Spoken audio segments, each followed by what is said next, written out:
Hablé del mindfulness en un video no hace mucho. Hablé en general de la meditación. Yo no sé qué es el mindfulness. Si el mindfulness es centrarte en relajarte un poco y tratar de pensar si en este momento, sí se siente bien, ¿no? Ahora, que te convierta en un ser superior y te sirva para resolver tus problemas físicos, emocionales, personales, espirituales, sexuales, románticos y de trabajo, lo dudo mucho.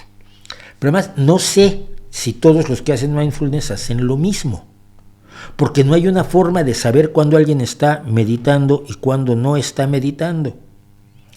El único parámetro, ya lo he dicho, y tengo un video completo sobre meditación, es cuando te dicen, estoy meditando. Pues qué bien, tío. Pero igual, pues, si yo estoy en este momento en contacto con los extraterrestres de las Pléyades y te voy a dar un mensaje. No, a ver, primero demuéstrame que estás en contacto y le voy a dar el mensaje. Estoy meditando. ¿Cómo lo sé? Más allá del testimonio, ¿cómo lo sé? Cuando alguien está dormido, pues lo puedo saber mediante un electroencefalograma. Cuando alguien tiene miedo, lo puedo saber mediante alguna serie de mediciones de las reacciones corporales que sabemos que están asociadas con el miedo. Cuando alguien está meditando, no hay nada que nos diga que está meditando, porque sus reacciones corporales son idénticas a las de una persona que está relajada. Entonces te relajas y respiras hondo y miras al vacío y piensas en tu vida y dices que es un bonito momento el que estás viviendo. Pues es muy guay, pero no lo veo como una técnica muy espectacular. Y es exactamente lo mismo que lo que las personas dicen, es que yo estoy meditando.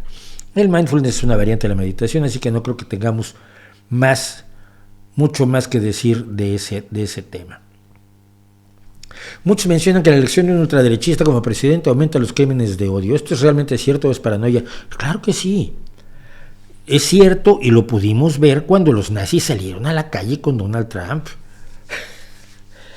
Y al día siguiente de ese numerito, un tipo se le lanzó a una serie de manifestantes a los que consideraba de izquierda o feministas o progresistas o demócratas, les tiró un automóvil encima.